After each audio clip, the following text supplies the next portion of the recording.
जग अपना कर ले। कौआ में कोयल में रंग एक जैसा ही लगभग, लेकिन वाणी का फर्क है। केवल ताऊ जी वाणी का ही फर्क है। तो देखिए बात तो बहुत पुरानी है, आपके बीच में से नई तरोताजा करूंगा। ऐसा कोई भजन नहीं, ऐसा कोई गाना नहीं जो आपने एक बार नहीं 10-20 बार सुना होगा। श्रवण नैन मुख नासिका सबके एक ही ठोर, कहबो सुनबो समझबो चतुरन को कछु और। हर शब्द में राज छुपा हुआ है। आबूगढ़ शहर और कहां पड़ता है ये भैया? शायद मालूम होगा आपको। डिस्ट्रिक्ट यानी जिला सिरोही, राजस्थान, आबूगढ़ शहर। वहां के राजा थे जिनका नाम था केवल, और उनकी धर्मपत्नी का नाम था मोहनदे। इन जगह लोग का मोहनदे बहुत धल्ला बचाए रहे जगह लो पड़ोसियों को। सुने तो ठीक है, नहीं तो मैया रानी सुनेगी और आप लोग सुनेंगे, जिसके भाग्य में वो सुनेगा। तो एक समय की बात, राजा केवल और अपनी ससुराल के लिए प्रस्थान करते हैं अपनी रानी के साथ।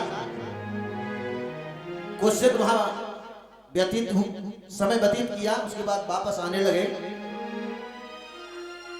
मेरे प्रेमी सज्जनों, गर्मी का महीना था।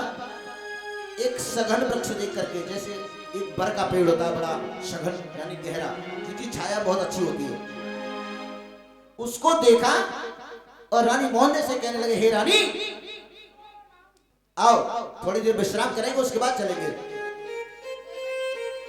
ठीक है महाराज, विश्राम करते हैं, आराम करते हैं।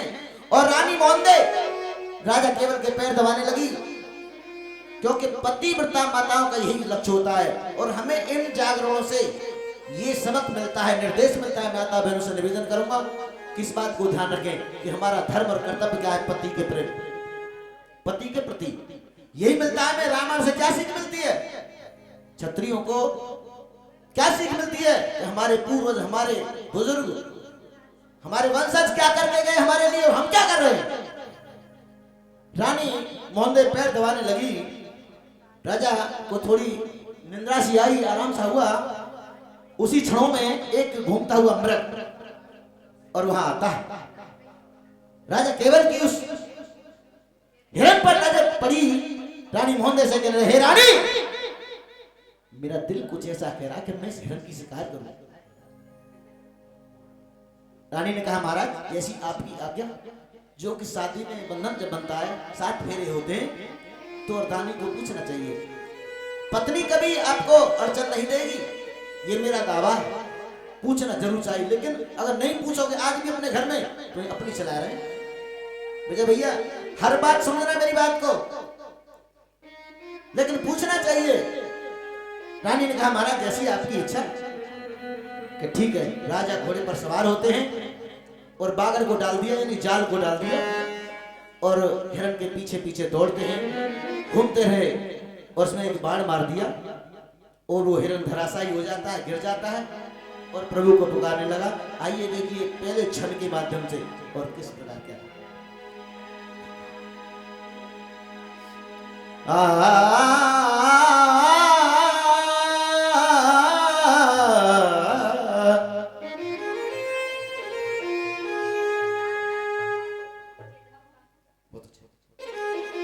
एक हिरनी हर पे पुकारी, विपता की मारी। हिरनी उधर से देख रही है कि मेरे पति ने बाण मार दिया और मेरा पति मुझसे जुदा होने वाला है, और माँ से प्रार्थना करती है, यानी कि प्रभु से प्रार्थना करती है। एक हिरनी हारे पे पुकारी बेपता की मारी,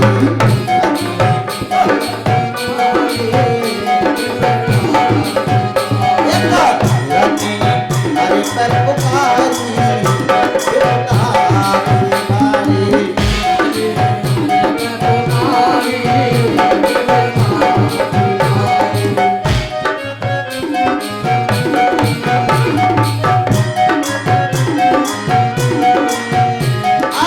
जब राजा ने बाण जो मारो, जब राजा ने बाण जो मारो, अरे कूद अलग भैया ठाड़े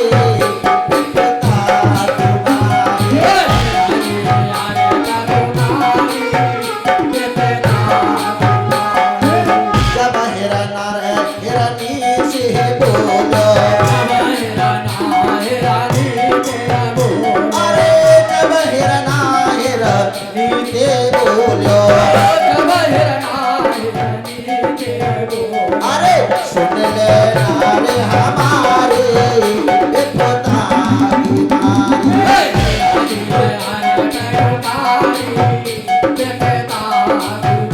एक हिरनी हारे पे पुकारी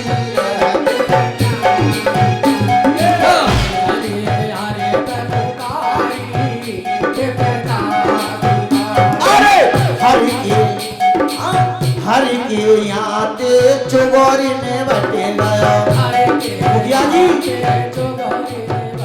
अरे हरि के यहाँ से चुगोरी में बटे गयो,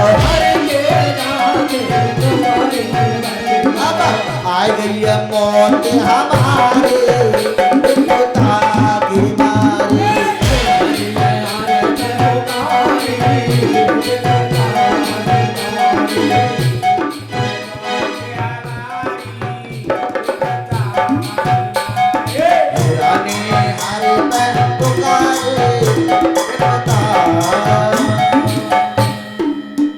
सच्चे दरबार की एक हिरनी हरि पे पुकारी विपता की मारी। आज मेरे बंधुओं, वो रानी मोहंदे पीछे से जा रही है, और उधर वो हिरनी भी वहां जाती है जहां पर हिरना की अंतिम श्वासें चल रही थी।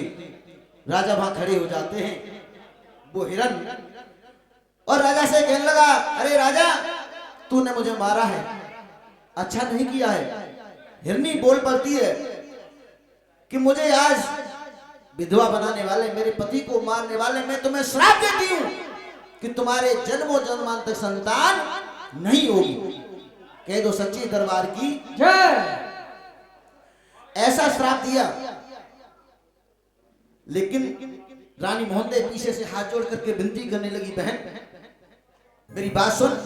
वो क्या कि मेरी तरफ देख, मुझ पे थोड़ी सी दया कर, जन्मों जन्मांतर का, और मुझे श्राप मत दे, कुछ रहम कर। हिरनी ने कहा, ठीक है रानी, 7 जन्म तक तुम्हारी संतान नहीं होगी। कह दो सच्चे दरबार की। इस प्रकार उसी समय, और वो हिरन भगवान को प्यारा हो जाता है, उधर में हिरनी भी भगवान को प्यारी हो जाती है, पति के साथ में सती हो जाती है। राजा और रानी दोनों अपने महलों में आते हैं। कहां? आबूगढ़। समय व्यतीत होता चला गया, समय गुजरता गया।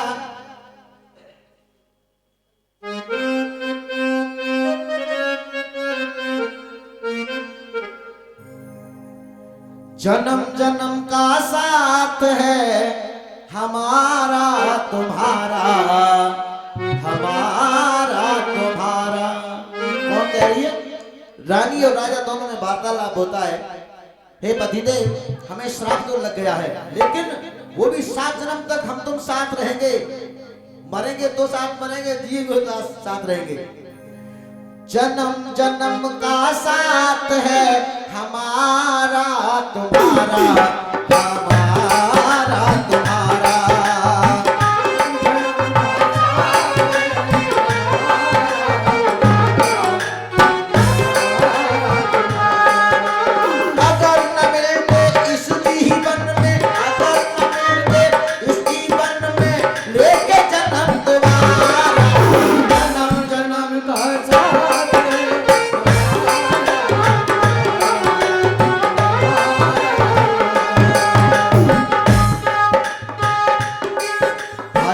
प्यार के पंख लगा के कहीं उड़ जाए, इनके पंख लगा के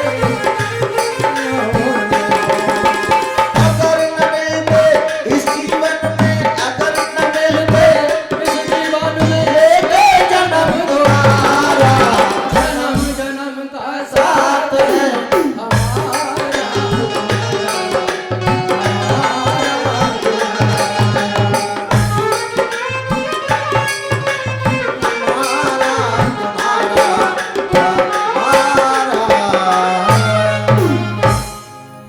समय व्यतीत होता चला गया मेरे प्रेमी सज्जनों।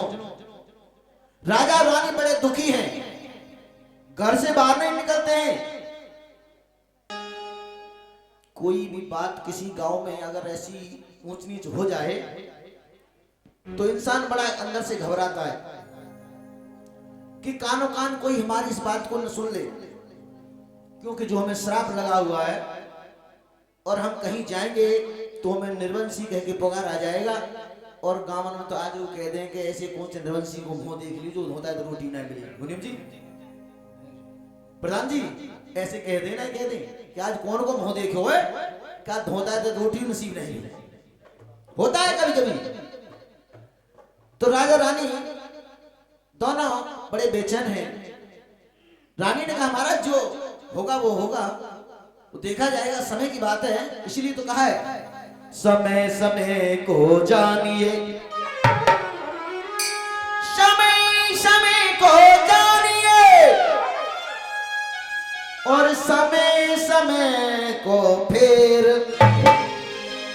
समय बदलने में ताऊ लगे जरा सी। कोई पता नहीं क्या हो जाए, कोई पता नहीं समय कब बदल जाए। आज मैं भिखारी हूं, हो सकता है कल मैं राजा बन जाऊं। आज 10 रुपए कमाए, कल को मैं 1000 कमा सकता हूं। कोई पता नहीं कहां लॉटरी लग जाए किसी की। ये सब समय की बात है। तो आगे सुनते हैं। रानी ने कहा महाराज ऐसी कोई बात नहीं है। तो कुछ संतुष्ट हुए, क्यों मेरी रानी ने मुझे साथ दिया है और साथ देना भी चाहिए, क्यों पति धर्म इसी तो इसीलिए कहा है। तो एकदम खुशी खुशी में राजा कहने लगे रानी मेरा मन शिकार के लिए कर रहा है, महाराज आप जैसी इच्छा। घोड़े पर सवार हुए, दरवाजे पर ही आए हैं, लेकिन वो बात लीक हो गई किसी प्रकार से कि राजा को श्राप लगा हुआ है और ऐसे राजा का मुंह देखना भी पाप है। एक भंगन छबरा लेके सामने से आती है और उल्टा छबरा मार करके उस पैर रख लेती है। ऐसा अशुभ अपने विचार होते हैं किसी से, कोई मुंह फेर लेता है, कोई इधर हो जाता है, राजा वही खड़े हो जाते हैं। सारी बात को पूछा राजा ने, लेकिन वही दिमाग में सारी बात को बता दी। और आज राजा दरवाजे पर खड़े हुए हैं और वहां हम तुम जैसे लोग आ रहे हैं, सब बच के निकल जाते, इधर कोई उधर। उसके 2 भाई थे, उदय राम और विजय राम, दोनों सामने से आए और कहा भैया तुम यहां से जाओ। कि मैं कहा जाऊं? कि आप कचहरी में जाओ। तो क्या जवाब दिया अरविंद भैया? अरे राजा घोड़ा तो सजायो घोड़ा सारा में, राजा घोड़ा तो सजायो घोड़ा सारा में,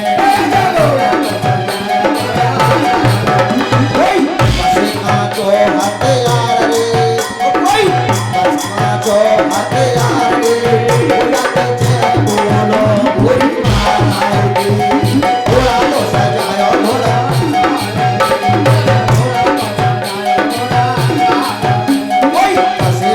जो हथियार रे, बोलो